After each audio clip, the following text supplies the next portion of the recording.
Hi everyone, welcome back to my channel. So today I'm going to be showing you how I make a chicken wonton soup. This soup is really easy and I'll be showing you the items I'm going to use for this soup. Please don't forget to give me a thumbs up, like this video and share, and I will see you in my next video. Stay blessed and bye. So these are the items I'm going to be using. This is my chopped chicken breast.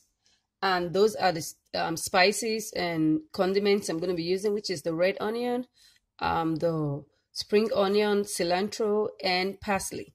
Then right here I have my chicken, I have my wonton wrap that I'm going to be using for the chicken wonton soup.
So this is the wonton wrap I'm going to be using. As you can see, I've gone ahead to do some of them off the camera, and I'm going to go ahead also to show you how I did them on camera now.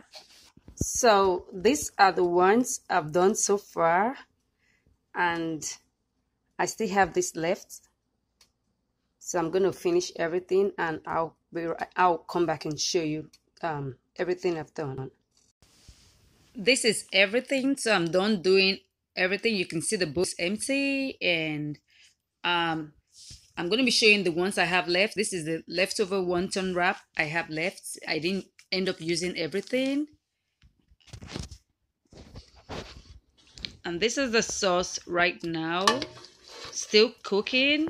Right here I'm just taking out the ginger and the garlic out of the water, so before I put in the wonton wraps that I already made. So you're just gonna take that out, and towards the end I'll show you that when I put them back. I'm gonna put them back at the end. Right here I'm gently putting the chicken wonton wrap. You have to put them very carefully so it doesn't open up. I sealed them with the cornstarch, so it's really sealed right now, but you just have to be careful while putting it in the water so it doesn't open up. As you can see, I've put all the chicken wonton wrap inside the sauce, and All I'm gonna do is cover it up and let it cook for like 10 to 15 minutes. Then I'm gonna open it back up and put my onions, which is the red onions. I'll now cover it back and let it steam again for another 5 to 7 minutes. Here the chicken wonton is almost ready. It's been cooking for like 10 minutes now, and as you can see, it looks already cooked. I'm just trying to check it out to be sure everything is well cooked here. So hi guys, I'm back. So this is the final look for my vegetable chicken wonton soup. I hope you try it and I hope you enjoy it. If you like this video, please give me a thumbs up and don't forget to subscribe, share, and like this video. And I'll see you in my next video. Bye bye.